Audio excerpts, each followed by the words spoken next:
Welcome to जी के G S by Raj sir. आज है 28 मार्च 2024 और 28 मार्च से संबंधित जितने भी प्रकार के करंट अफेयर के क्वेश्चन बन सकते हैं वे सारे इंपॉर्टेंट क्वेश्चन इस वीडियो में कवर अप करने वाले हैं। तो चलिए वीडियो में आगे बढ़ते हैं। अगर अभी तक आपने चैनल को सब्सक्राइब नहीं किया है तो पहले चैनल को सब्सक्राइब करें, बेल आइकन को दबाएँ ताकि आगामी वीडियो की नोटिफिकेशन आपको मिल सके। चलिए सबसे पहले देखते हैं वन लाइनर क्वेश्चन, उसके बाद चलते हैं हम ऑप्शन वाले क्वेश्चन में। पहला क्वेश्चन है, म्यांमार में भारत के नए राजदूत के रूप में किसे नामित किया गया है? तो राइट आंसर बताएंगे अभय ठाकुर जी। अभय ठाकुर जी म्यांमार में भारत के नए राजदूत नामित हुए हैं। बात करते हैं नए क्वेश्चन में, दिव्यांगजनों के लिए चुनाव प्रक्रिया आसान बनाने के लिए कौन सा ऐप लॉन्च किया गया है? तो सक्षम ऐप लॉन्च किया गया है। ये हमने आपको पहले भी पढ़ा चुके हैं। चलिए नए क्वेश्चन है, हाल ही में किसे राष्ट्रीय जांच एजेंसी का प्रमुख नियुक्त किया गया है? तो राइट आंसर बताएंगे सदानंद वसंत दाते। किसे नियुक्त किया गया है? राष्ट्रीय जांच एजेंसी का प्रमुख सदानंद वसंत दाते।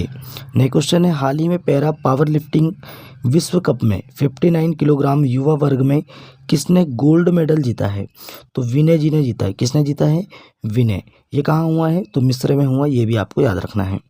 चलिए नए क्वेश्चन बात करते हैं, हाल ही में जिनेवा में अंतर संसदीय संघ की 148वीं बैठक में भारतीय प्रतिनिधिमंडल का नेतृत्व किसने किया?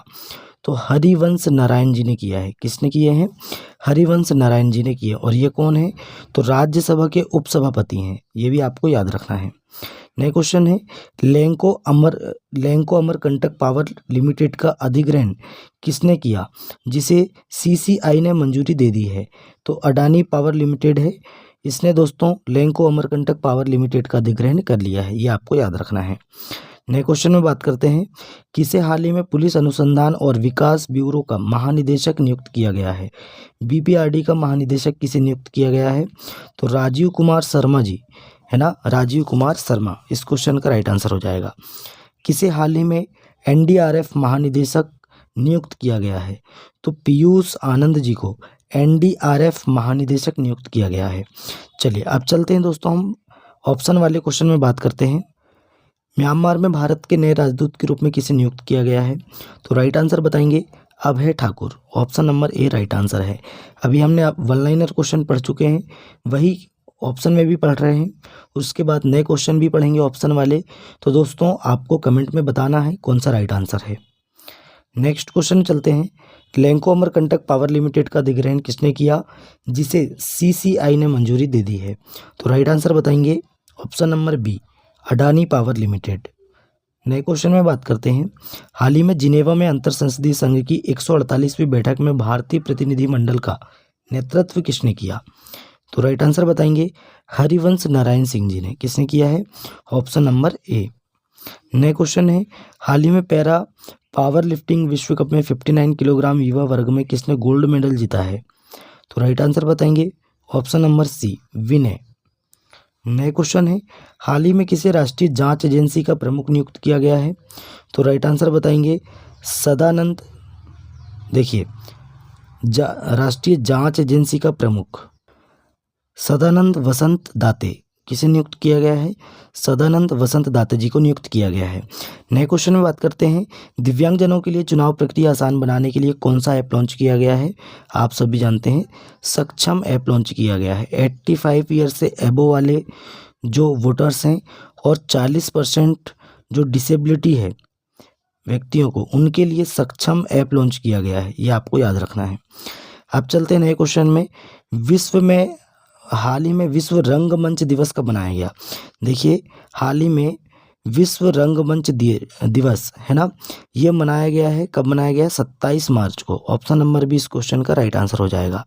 तो 27 मार्च को जो अभिनय करते हैं, अभिनय दिवस भी बोल सकते हैं हम, अभिनय करते हैं, विश्व रंगमंच दिवस कहते हैं, 27 मार्च को मनाया जाता है। ये आपको याद रखना है। अच्छा, 1 मार्च को शून्य भेदभाव दिवस और विश्व नागरिक सुरक्षा दिवस मनाया गया। 3 मार्च को विश्व वन्यजीव दिवस, विश्व श्रवण दिवस मनाया गया। 4 मार्च को राष्ट्रीय सुरक्षा दिवस, 6 मार्च को घाना स्वतंत्रता दिवस, 7 मार्च को जन औषधि दिवस, 8 मार्च को अंतर्राष्ट्रीय महिला दिवस, 10 मार्च को सीआईएसएफ का स्थापना दिवस और अंतर्राष्ट्रीय महिला न्यायाधीश दिवस मनाया गया।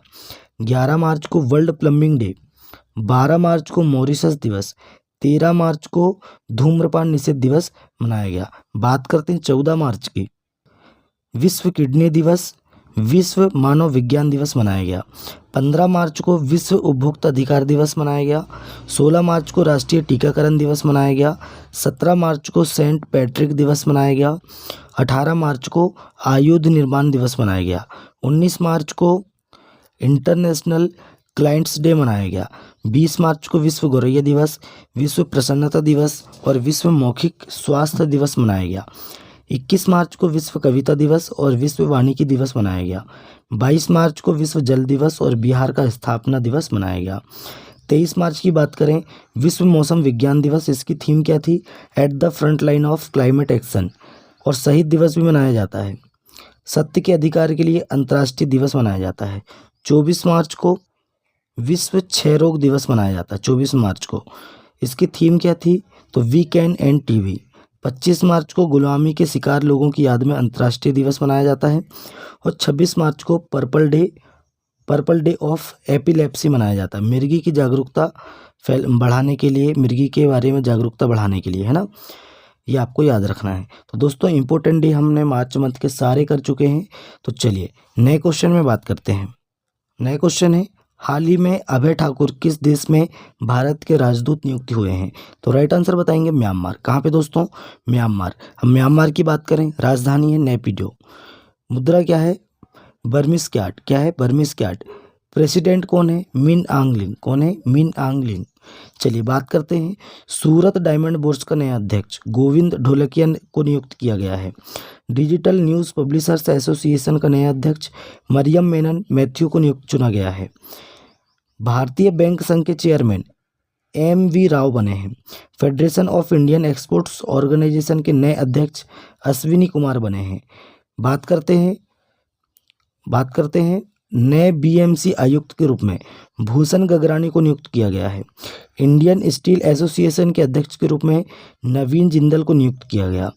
माइक्रोसॉफ्ट का AI प्रमुख मुस्तफ़ा सुलेमान को नियुक्त किया गया है। इतने आपको इंपॉर्टेंट फैक्ट याद रखना है। नए क्वेश्चन में बात करते हैं, हाल ही में किसे NIA प्रमुख नियुक्त किया गया है? तो NIA का प्रमुख नियुक्त किसे किया गया है? सदानंद दाते। किसे नियुक्त किया गया है? सदानंद दाते जी को नियुक्त किया गया है। नेशनल इन्वेस्टिगेशन एजेंसी है ये, है ना। देखिए दोस्तों, राष्ट्रीय जांच ब्यूरो है। तो दोस्तों सदानंद दाते जी को नियुक्त किया गया है। अब कुछ नियुक्तियां की बात करते हैं। किशोर मकवाना जी को NCSC के अध्यक्ष के रूप में कार्यभार संभाला है। श्री AS राजीव CVC में सतर्कता आयुक्त नियुक्त किया गया है। संसद सुरक्षा का प्रमुख अनुराग अग्रवाल को बनाया गया है। राष्ट्रीय अनुसूचित जनजाति आयोग का सदस्य आशा लकड़ा को नियुक्त किया गया। बैंक ऑफ इंडिया का गैर कार्यकारी अध्यक्ष MR कुमार को नियुक्त किया गया है। इतने फैक्ट आपको याद रखने हैं। नए क्वेश्चन में बात करते हैं, हाल ही में एवर रेडी, है ना, एवर रेडी के ब्रांड एम्बेसडर कौन बने हैं? तो राइट आंसर बताएंगे नीरज चोपड़ा। कौन बने दोस्तों? एवर रेडी के ब्रांड एम्बेसडर कौन बने? नीरज चोपड़ा बने हैं। अब कुछ ब्रांड एम्बेसडर की बात करें तो स्लाइस ने नयनतारा को अपना ब्रांड एम्बेसडर बनाया है। स्पीड पेट्रोल के लिए BPCL ने नीरज चोपड़ा को ब्रांड एम्बेसडर बनाया है। और यहाँ पे भी एवर रेडी के ब्रांड एम्बेसडर नीरज चोपड़ा हैं। चेन्नई सुपर किंग ने कैटरीना कैफ को अपना ब्रांड एम्बेसडर नियुक्त किया। और मसाला ब्रांड KPG ने करीना कपूर को ब्रांड एम्बेसडर बनाया है। Bisleri, Tecno, Hyundai Motors India ने अपना ब्रांड एम्बेसडर दीपिका पादुकोण को बनाया है। तो इतने आपको फैक्ट याद रखना है ब्रांड एम्बेसडर के। नए क्वेश्चन में बात करते हैं, हाल ही में अडानी पोर्ट्स ने 3,350 करोड़ रुपए में किस राज्य के गोपालपुर पोर्ट का अधिग्रहण किया है? तो राइट आंसर बताएंगे ओडिशा। किस राज्य के दोस्तों? ओडिशा राज्य के गोपालपुर पोर्ट का अधिग्रहण किया है 3,350 करोड़ रुपए में अडानी पोर्ट्स ने, है ना। अब बात करते हैं ओडिशा। ओडिशा की राजधानी क्या है? तो ओडिशा की राजधानी भुवनेश्वर है। CM है नवीन पटनायक और गवर्नर कौन है? रघुवर दास। ये आपको याद रखना है। केंद्रीय मंत्री धर्मेंद्र प्रधान ने ओडिशा के संबलपुर में भारत के पहले स्किल इंडिया सेंटर का उद्घाटन किया है। ओडिशा सरकार ने स्वयं योजना लॉन्च की है। ओडिशा में गुप्तेश्वर वन को जैव विविधता विरासत स्थल घोषित किया गया। ओडिशा की रेड आंट चटनी, जिसे स्थानीय भाषा में काई चटनी कहते हैं, इसको जीआई टैग मिला है। चलिए नए क्वेश्चन में बात करते हैं। नया क्वेश्चन है, हाल ही में लक्ष्मी नारायण सेसु का निधन हुआ है। वे कौन थे?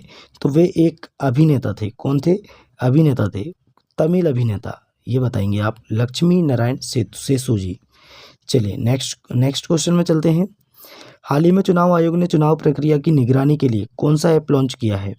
तो राइट आंसर बताएंगे सी विजिल, या हम CVIGIL या सी विजिल बोल सकते हैं। ये चुनाव आयोग ने चुनाव प्रक्रिया की निगरानी करने के लिए यह ऐप लॉन्च किया है, ये आपको याद रखना है। इससे क्या होगा, तो अगर कोई इसमें कंप्लेन करता है चुनाव प्रक्रिया के दौरान, तो उसको 100 मिनट के भीतर, है ना, 100 मिनट के भीतर उसको गिरफ्तार कर लिया जाएगा, अगर जो धारा 144 या आचार संहिता का उल्लंघन करता है तो। ये आपको याद रखना है। हाल ही में para power lifting world cup में 59 किलोग्राम युवा वर्ग में किसने गोल्ड मेडल जीता है? तो विनय जी ने जीता है। ये क्वेश्चन भी हमारा हो चुका है। चलिए नेक्स्ट क्वेश्चन चलते हैं। हाल ही में जिनेवा में अंतर संसदीय संघ की 148वीं बैठक में भारतीय प्रतिनिधिमंडल का नेतृत्व किसने किया है? तो हरिवंश नारायण सिंह जी ने किया। ये क्वेश्चन भी हमारा हो चुका है। चलिए बात करते हैं नए क्वेश्चन में। हाल ही में 26 मार्च को किस देश का स्वतंत्रता दिवस मनाया गया? तो राइट आंसर बताएंगे, बांग्लादेश का। बांग्लादेश का स्वतंत्रता दिवस ये 26 मार्च 1971 को पाकिस्तान से अलग हुआ था। अब बांग्लादेश की बात करें, तो बांग्लादेश की बात करें, राजधानी है ढाका, मुद्रा है टका, और प्राइम मिनिस्टर कौन है दोस्तों? शेख हसीना। कौन है? शेख हसीना। और प्रेसिडेंट कौन है? मोहम्मद शहाबुद्दीन। ये आपको याद रखना है। बांग्लादेश के प्रधानमंत्री ने मुस्लिम देशों के लिए साझा मुद्रा की वकालत की है। बांग्लादेश में 2 दिवसीय नजरुल उत्सव शुरू हुआ। खासी स्वतंत्रता सेनानी यू तिरोट सिंह की प्रतिमा का अनावरण ढाका में किया गया। बांग्लादेश ने अंडर 19 एशिया कप जीता है। और भारत और बांग्लादेश की नौसेना ने बोंगो सागर 23 का आयोजन किया। ये आपको याद रखना है। चलिए नए क्वेश्चन में बात करते हैं। नए क्वेश्चन है, हाल ही में कहाँ मेदिन पोया उत्सव मनाया गया? तो मेदिन पोया उत्सव कहाँ मनाया गया? तो श्रीलंका में मनाया गया। कहाँ पे मनाया गया? श्रीलंका में। ये बौद्ध धर्म का उत्सव है, मेदिन पोया उत्सव। अब बात करते हैं श्रीलंका। राजधानी है कोलंबो और श्री जयवर्धन है पूरे कोट्टे। और मुद्रा क्या है दोस्तों? रुपया है, श्रीलंकाई रुपया है। प्रेसिडेंट कौन है? तो रानिल विक्रम सिंघे है। कौन है? रानिल विक्रम सिंघे। बात करते हैं श्रीलंका में भारतीय आवास परियोजना के अंतर्गत 1300 घरों के निर्माण का औपचारिक शुभारंभ हुआ है। वनडे में दोहरा शतक लगाने वाले पहले श्रीलंकाई क्रिकेटर पथुम निशंका बने हैं। श्रीलंका और मॉरिशस ने यूपीआई सर्विस को वर्चुअल लॉन्च किया है। भारत श्रीलंका के पर्यटन स्रोत के रूप में शीर्ष पर रहा। नए भारतीय उच्चायुक्त संतोष झा ने श्रीलंका में पदभार ग्रहण किया है। और भारतीय सशस्त्र बलों को श्रीलंका में गोल्डन आउल पुरस्कार से सम्मानित किया गया। इतने फैक्ट आपको याद रखने हैं। नए क्वेश्चन में बात करते हैं। हाल ही में स्टार्ट 2024 कार्यक्रम जल्द शुरू करेगा। कौन करेगा? तो ये कौन करने वाला है दोस्तों? इसरो करने वाला है। कौन करने वाला है? इसरो करने वाला है। बात करते हैं इसरो की। इंडियन स्पेस रिसर्च ऑर्गेनाइजेशन, इसका फुल फॉर्म है। स्थापना हुई थी 15 अगस्त 1969 में। कब हुई थी? 15 अगस्त 1969 में। इसके मुख्यालय कहाँ है? तो बेंगलुरु में है। और इसके वर्तमान में चीफ कौन है? तो वर्तमान में अध्यक्ष कौन है? एस सोमनाथ। कौन है? एस सोमनाथ। नए क्वेश्चन में बात करते हैं। नए क्वेश्चन है, हाल ही में 12,000 T20 रन बनाने वाले पहले भारतीय कौन बने हैं? आप सभी जानते हैं, विराट कोहली। कौन बने हैं? विराट कोहली। नए क्वेश्चन में चलते हैं। हाल ही में अमेरिका के किस स्टेट ने बच्चों के सोशल मीडिया इस्तेमाल पर प्रतिबंध लगाया है? तो ये लगाया दोस्तों अमेरिका का एक फ्लोरिडा स्टेट है। इसने दोस्तों बच्चों के जो सोशल मीडिया इस्तेमाल कर रहे हैं उस पर प्रतिबंध लगाया है। ये आपको याद रखना है। नए क्वेश्चन में बात करते हैं। नए क्वेश्चन है, हाल ही में ILO की रिपोर्ट के अनुसार भारत में कितने प्रतिशत युवा बेरोजगार हैं? तो 83%। बहुत बेरोजगारी हमारे भारत में, है ना। तो 83% दोस्तों युवा बेरोजगार हैं भारत में। ये आपको याद रखना है। तो चलिए आज का हमारा करंट अफेयर यहीं समाप्त होता है दोस्तों।